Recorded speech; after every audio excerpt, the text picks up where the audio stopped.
Hi everyone, welcome to our webinar dedicated to customer-centric technologies with core banking systems. My name is Alex, and I would like to give maybe a couple more minutes for the rest of the attendees today to join. So we're going to start shortly. Please leave a comment in the questions area of whether you can hear me okay, and we're going to start in just a couple of minutes. Thank you.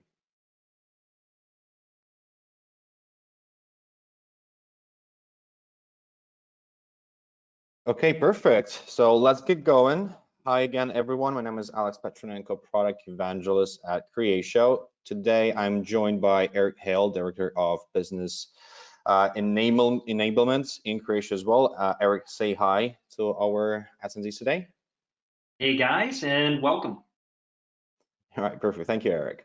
So today we're going to be talking about integrating customer-centric technologies with core banking systems and best practices that Creatio has actually established over the many years of working with very different banks, financial organizations, and institutions.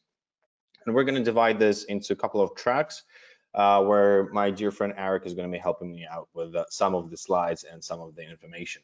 But before we jump into it, what I would like to probably do is to give a quick reminder to our attendees about who Creatio is. Creatio is a truly global organization with 5 offices around the globe, but the outreach of Creatio has actually been spread through more than 110 countries with the help of our network partners. And as of now, we have more than 700 partners across all of the different regions and countries. But of course, the true power of Creatio is within the employees. We currently are more than 650 people strong. And what is quite impressive about this number is that more than a half of these employees are actually in research and development and focus around developing the great functionalities and features of our platform. Now, of course, the platform itself has been recognized by key industry analysts such as Gartner and Forrester. We are currently represented in 5 Gartner Magic Quadrants that are evaluating and analyzing very different areas of applications in different markets and industries. So as you probably know, we are recognized quite well in the CRM suite for Salesforce automation, for lead management, and for customer engagement centers. But we have also been recognized in enterprise low-code application platforms, and of course, in IBPMS systems as well. And with the Forrester, we are represented in 7 Forrester waves, again, covering the CRM suites, dynamic platform applications, and of course, in healthcare CRM, customer service, and low-code systems as well. So after this quick intro and reminder about Creatio, I'm probably going to pass it over to Eric to talk about the banking of the future. Eric? Yeah, thanks, Alex. Great introduction. So I think we're going to be taking a quick poll at this point. Is that accurate, guys? All right. So just a quick poll of the audience here. How many startups offer new financial services in today's world? So select one of the following, and we'll take a look at those results as we move forward. Yeah, Eric, and what is your personal feeling? How many startups are there? Well, I have a little unfair advantage, Alex, because this is part of the research I've done, but there are, it's an alarming amount, let's just put it that way. And we're going to be talking about, key challenges that financial industry has. And this is actually one of those major challenges. All right, perfect. So let's have a quick look at the results of the poll, if we can. And wow, Eric, you see that most of our attendees believe that there's more than 10,000 startups in the fintech and financial services world. Yeah, Okay. well, and again, Alex, I think that it is an alarming amount, but we have over 2,000 startups actually. But I think that that just speaks to the volume of what people are looking at as challenges in this particular market. It seems like there's 10,000 startups, and also, that we're probably working our way rapidly to that. And we'll talk a little bit more about that in the upcoming slides. But great perfect. question. Yeah, so let's get back to the PowerPoint right now, and let's look at some of the numbers that stand behind this poll. Yeah, Right? absolutely. And let me just, here we go. All right, so I think I might have moved ahead a little. Nope, okay, here we go. All right, so in order to understand, the need to innovate and transform, financial institutions really need to take a look at not only the challenges that they face today, but also anticipate the challenges that they'll face in the near and long term. So as we just mentioned, we saw from that poll, there are more and more challengers entering into this market. So competition is, fierce in the financial industry, and it's constantly growing. You don't have to, you just consider the usual suspects, right? Like big banks, community banks, credit unions, but you now have to focus on those non-traditional competitors like fintechs and online banks. So in this year alone, in 2020, fintech is anticipated to disrupt up to 4.7 trillion in revenue from traditional institutions. And a great example of that is the online bank Chime, right? Chime has alone attracted more than 2 million customers. And another fact about those guys is that they are adding more customers per month than heavy hitters like Wells Fargo and Citi. So, these are the current trends that, the market recognizes, but what about those competitors that we haven't even thought about yet, right? How long before we see Amazon enter into the market? If I had another polling question, I'd ask, how many people on this call have the Apple Card? What's going to be next? And it's really those organizations that can anticipate consumer preferences that are going to survive. And just as the competitive landscape is constantly evolving, so are consumer expectations. Not to pick on Amazon again here, but if we think about the Amazon Prime experience, I could pretty much find any product I'm looking for, even multiple versions of that product, in just a few clicks. I can also research products, looking at reviews, getting crowdsourced answers to my questions. I can order it with one click without having to enter my shipping or billing information, and then I can have that delivered to my house within 2 days at no charge. This is an amazing experience, but it's this kind of experience that is changing our expectations as consumers. We expect this level of availability and ease of doing business in every aspect of our life, including the way that we manage our finances. And this is me talking as a slightly older Gen Xer. Can you imagine the expectations of the generations who have known nothing but the digital age? They fully expect to have easy and fast access to information and support when and where they want it. They don't expect it to cost anything more for that level of service. So it's very interesting that the dynamics are changing, and with the fintechs and online banks coming and offering all of these different features, it's really those traditional institutions that are going to keep up with those expectations that will succeed. And if we talk about consumer preferences and expectations, we also have to talk about employee preferences and expectations as well. So these are, your internal customers, and they need the same level of care and feeding as your customers. So we can have the best laid plans to provide outstanding customer experiences, but without happy and empowered employees to execute on that strategy, those plans will ultimately fail. So if we take a look at the statistics, workers spend more than an hour a day switching between applications. This is not what employees want to be doing, right? And it makes them feel like it's difficult to deal with customer requests. Most employees want to provide a great experience, but because of the complexity that they're feeling, that may lead to some stress, some dread, and having to deal with particular customer requests, and then that might get transferred to the customer during that interaction. But if we empower employees with the tools to be informed and efficient, they're going to be happy, and then that feeling is what's going to get transferred to the customer, which ultimately leads to employee satisfaction and customer satisfaction.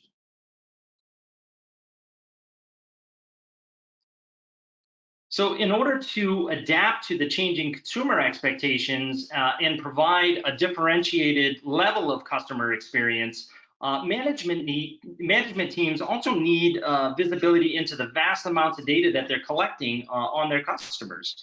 So the challenge that most face really is that this data is being housed in multiple systems that aren't connected. So this creates data silos and really does not give a clear picture on how they engage their customers. We need to understand what the customer's goals are, how they're connected to others within the community, or how data flows from one business unit to another business unit.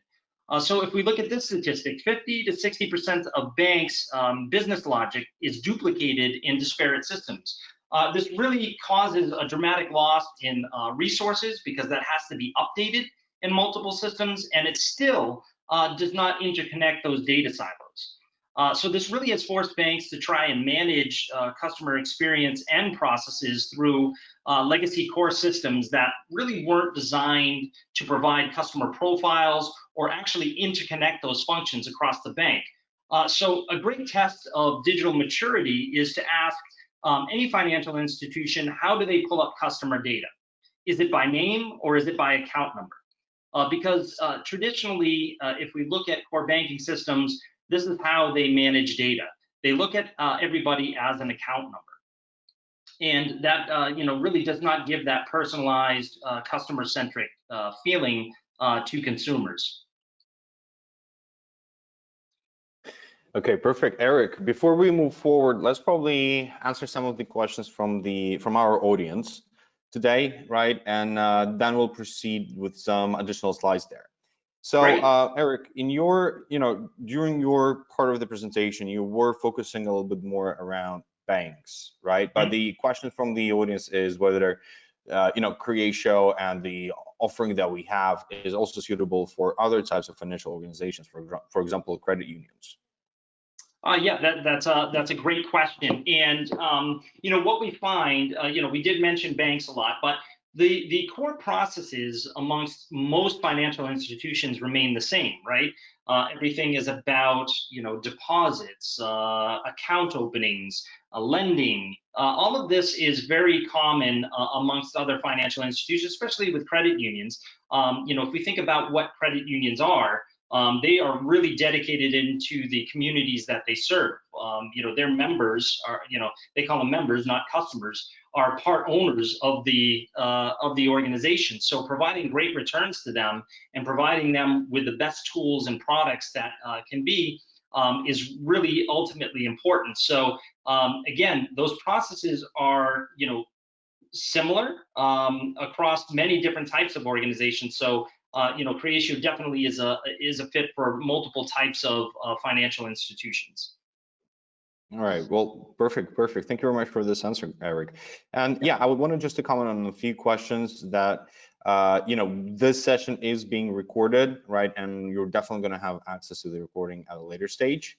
And of course, we're going to be talking a little bit more about the technical side of integrating with core banking systems as we move forward. And at this moment, Eric, let's probably carry on. All right, sounds good, Alex. Thank you. So we mentioned the digital maturity of banking systems in the last slide, but we can also see, this is how core banking systems have evolved over the years. So back in the 70s, they managed core financial functions or transactions. But over the years, they started to offer more customer-centric applications like multi-channel types of interactions and mobile solutions. But today, banks really need to be banks, and I should say other financial institutions. I keep referring to banks, but it's definitely across multiple types of institutions. Really need to focus on providing those personalized experiences that we discussed. Also connecting front office and back office processes, and then being agile enough to adapt to the next app or technology that's going to be necessary to keep up with those looming customer expectations. So will core banking systems be able to manage their core transactions, as well as today's focus, what we're focused on?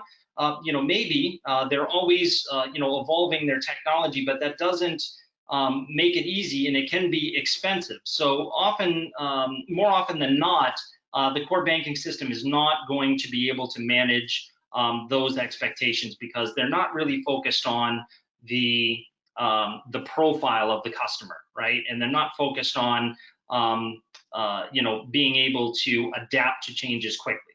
So that's a big challenge. So the pain that the core banking systems are facing for most financial institutions is having to access multiple applications to manage a single customer transaction. If we think about a good example of this might be lending practice, where someone comes into a branch location or goes online and starts a loan application. So that loan application then has to go through multiple approval stages. Those approvals may happen at different levels. There may be a credit check, different systems that they need to access. Once the loan is approved, it then has to go into an underwriting process, right? So that is yet another system and application that is being used within the financial services industry. Once it's underwritten, then it has to go back to the front office for distribution to a customer, or maybe there's an onboarding process for that loan. So that really has multiple systems that need to be accessed for a single customer transaction. They can eliminate this by having a customer-centric application like a CRM to create a single user interface for those siloed and disparate systems. They also have trouble extending beyond the core functionality like account management, payments, and other financial transactions. So those are the core things that are being managed in core banking systems.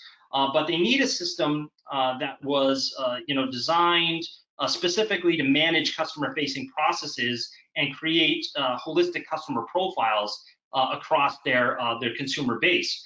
They lack the ability to kind of automate processes across those different groups, such as lending. And again, we just talked about that lending story. And finally, the ability to adapt to change quickly without having to spend an arm and a leg to modify a system that truly wasn't designed to perform functions beyond its intended purpose. So this is where low-code technology and out-of-the-box functionality can actually help them speed through that change management process.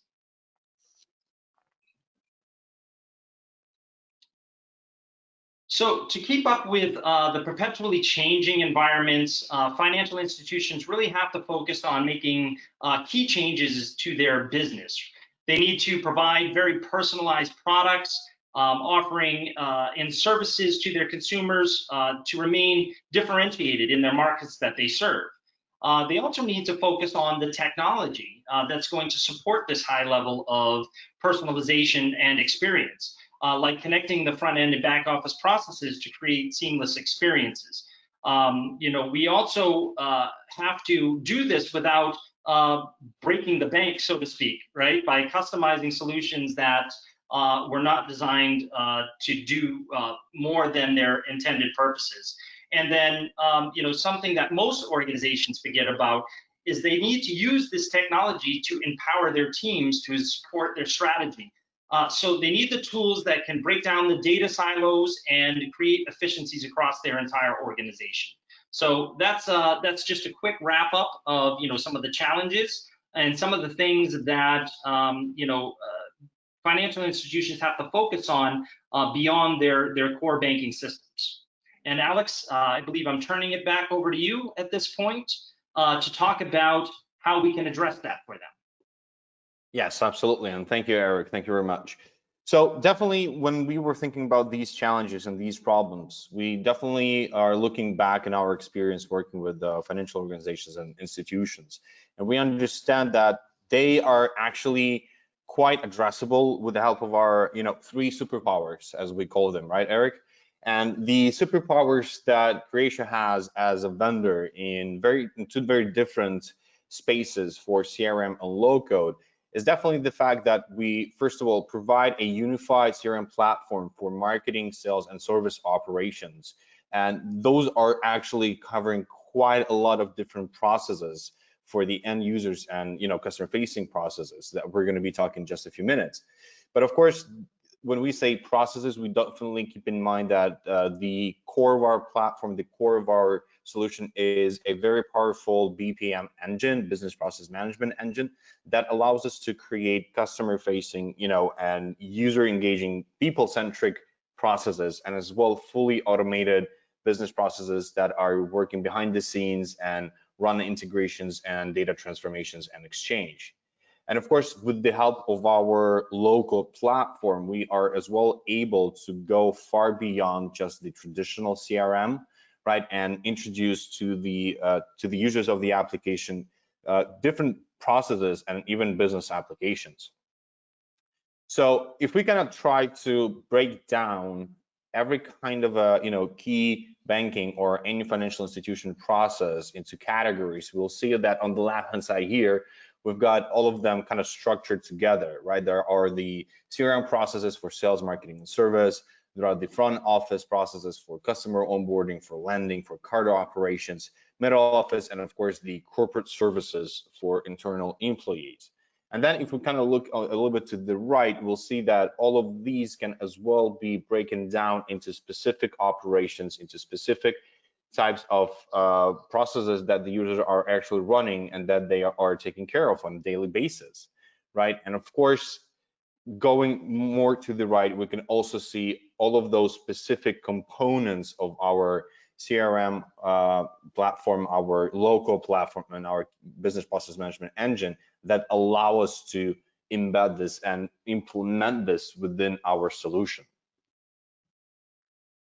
So what we've covered so far and what we were looking at is really kind of like the present and the past of the financial institutions, organizations, and banks, right? And what we've kind of looked at from the timeline of the evolution of those banks is really the way that those organizations have been changing over the years. And of course, within our experience, we see that more and more organizations start talking about transforming their businesses, right? Reshaping it. And the buzzword here, and the kind of the term is really the digital transformation. But what are the components of the digital transformation that these organizations are going through? So first of all, those are the digitization of their key business processes, right? To bring different departments and people together to bring those operations and allow them to run a lot faster by being able to exchange the data across one application or even multiple applications. Of course, there's also the another component and the ability to be changing faster, to be able to adopt new technology, new business models, and and adapt to the ever-changing business environment and the business demand that is out there on the markets, right? And of course, another quite important component is also reinvention of those ways and those processes that the organizations are engaging, not with just their internal employees, but with their customers, how well they can reinvent and rethink the whole customer journey, right? And those steps that customers and the face of that customer changes over the years as well. So before we proceed to the technical side, Eric, let's probably have a look at some of the questions that we have in the chat area, if you've spot anything interesting in your opinion, in your mind. Yeah, Alex. So I think some of the questions that I found interesting. So we talked about implementing and digitizing processes, connecting processes. So one question that I found interesting was how long does it usually take to get an integration like this up and running? Well, Eric, that there are very different timescales and timeframes when we talk about delivery of the MVP or some of the core functionality, core processes, and the full-blown implementation, right, from start to finish. But I would say that probably, 4 to 6 weeks, we can talk about the delivery of the base data model, some base business processes, and of course, some base, crucial integrations within those initial phases of the implementations. Excellent. Yeah, and that's a great point, Alex. So we have a very iterative approach to deploy. So it's really about addressing things in sprints. So another great question, Alex, and I'll be interested to hear your feedback on this. How is the data shared between core banking systems and our CRM? Well, of course, there are live integrations, there are transactional integrations, and there are more of a scheduled and bulk transactions, right? Depending on the type of the data, depending on the need in availability of that data at all times by the end users. But of course, there are different ways and different methods of integration there, right? And we definitely reshape those according to the needs of our customers and needs of our partners, I would say. Yeah, absolutely. Great point. And, another point I would bring up on that is that, as we're integrating that data, that can be, bidirectional, or it can be managed in specific applications. But the important thing is that what we want to do is have the ability to combine that data in a single platform so we can utilize it to analyze. So, yeah, great example of that. And if we got time for one more, Alex, I think maybe I could take this one. So the question is, we need a MarTech/SFA solution that can integrate with our legacy system. Can Creatio integrate with legacy systems? And the answer to that is yes, right? So Alex just had mentioned the different methods that we connect into other types of applications. So we are a full-fledged platform for marketing, sales, and service automation. So we have that capability built into a single platform, single customer database, single interface. But because of our open APIs and the ability to connect into other third-party applications to bring in data, we make it very easy to manage everything in a single interface. So the answer to that question is yes, absolutely. We can work with other third-party applications, bringing that data into our platform. All right, perfect. Thank you, Eric. So let's probably carry on to the next slides that we'll be talking about the main tasks and challenges of the integrations that we face in our projects, right? And obviously, the first one are going to be probably the tasks. So what are we trying to resolve and what are we trying to achieve by establishing these integrations, right? And definitely, this is where we first of all talk about the data migration and keeping the data that has been migrated up to date, right? Where the solution that we can provide and we very often meet is really by integrating on the database level by staging tables and views. Now, of course, we also say that there is always a need on getting the actual customer product transactional data and information from customer calls and visits. And this is where, and this is also kind of reiterating to that question, how long does it take and what are the needs of integration, right? As we have an open API and we have the ability to integrate with pretty much any application within any use case, right? We can utilize either our OData protocol, our web service integration, our low-code environment for web service configuration, and even utilize our process module utilities and our process engine to be triggered, be evoked from a third-party application with some transmission of parameters dynamically and execute the business logic within Creatio internally through visual BPMN 2.0 diagrams. And of course, a very usual task, and I think it's 100% recurring task in these projects, is also the integration with integration of the core banking system with multiple applications where we use an ESB, for example, and also very often we meet a need in having the ability to process high load number of requests, right? For more than 1,000 requests per second. And this is where we can use a message broker software like RabbitMQ, Kafka, or ABMQ. So there's definitely a lot of experience. There are definitely a lot of ways of achieving and addressing these tasks, right? And I'm very proud and very happy to say that our team has quite a lot of experience on these areas. And of course, the challenges after establishing these integrations is, first of all, being able to resolve the unclean data and maintain the cleanliness of the data, where within our application we do provide quite a lot of functionality around of data cleansing with our deduplication procedures and functionality, right? We definitely talk about the ongoing update of the data and the way that we can address this with our data management features and customer data platform functionality. And overall, the challenge sometimes for other organizations, for example, is to be able to establish these integrations in general, right? If they have a lack or limitations on the API side. And of course, this is where we can use and we can have a variety of options that would stand outside of the classic means of integrations or more of a modern means of integrations, right? But still, even though we do talk about the breadth of functionality and breadth of processes and procedures that and operations that Creatio can cover, we still understand that some of the processes are still going to be covered in the core banking systems, right? And we do understand that Creatio itself will be only working with the results of those processes.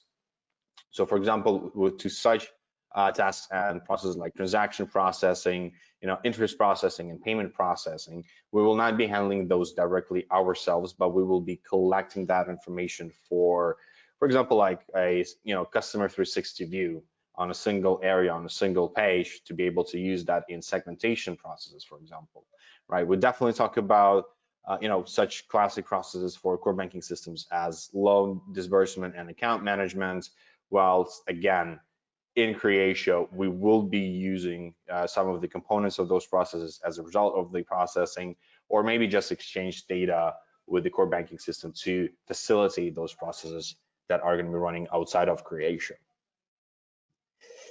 And of course, I understand there are quite a lot of questions on this side. Let's probably have a quick poll with our audience, see what they think about what, in their opinion, is currently the biggest challenge of the core banking system integrations, right? And I know that this is a very tricky, maybe for some organizations, all of those, challenges are biggest, if you could say so.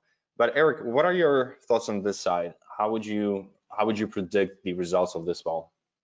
Yeah, so I think that, again, the ability of the business to adjust to the new system, I think, is going to be a key area, right? So you really have to build a digital-driven organization, right? So they need to treat digital as a priority, and that clearly needs to be articulated from a strategy perspective from the top down. So if I had to guess, I'd be looking at the ability to, have the business adjust to the new system and have that adopted across the organization. All right, perfect. Well, let's have a look at the results of the poll, see what our audience thinks.